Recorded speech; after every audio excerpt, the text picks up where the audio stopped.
Whether it's the start of a new year or a new semester, it seems like parent-teacher conferences are always around the corner. And with those conferences comes the challenge of talking about assessment data in meaningful, actionable ways. These conversations can be nerve-wracking for teachers and families alike. The amount of data can feel overwhelming.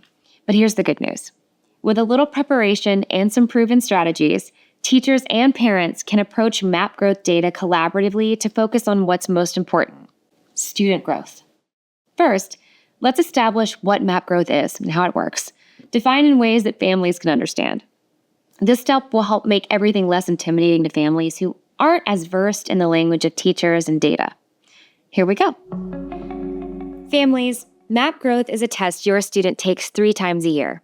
It shows their growth and achievement in certain subjects.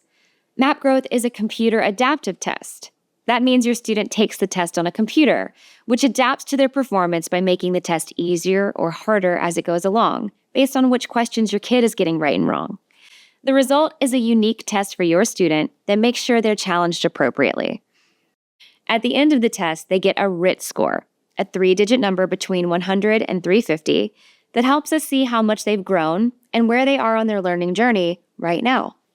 That score helps us set their goals for the next time they test. Teachers, when we talk about scores, families will naturally wonder, what is a good MAP growth score? Is my kid's score high or low? Reassure families that this is a temperature check assessment, and therefore scores aren't good or bad. They give us information we need to help your kid. We can look at the scores over time to see how much they've grown. And while the scores do compare your kid to their peers nationwide, it's important to understand that we are not grading your kid on these RIT scores. We're using your kid's MAP growth scores to set goals and make decisions on how to help them learn, like which groups to put them in, and what extra help or advanced instruction they might need. And in a parent-teacher conference setting, that's exactly what we're working on, right here. So teachers, consider printing out copies of our Family Guide to MAP Growth fact sheet to send home with caregivers. To start the conversation about a student's MAP growth results, you can use the Family Report. The MAP Growth Family Report shows the student's achievement and growth in easy-to-read charts. Achievement indicates what a child has learned in a particular subject in a particular point of time.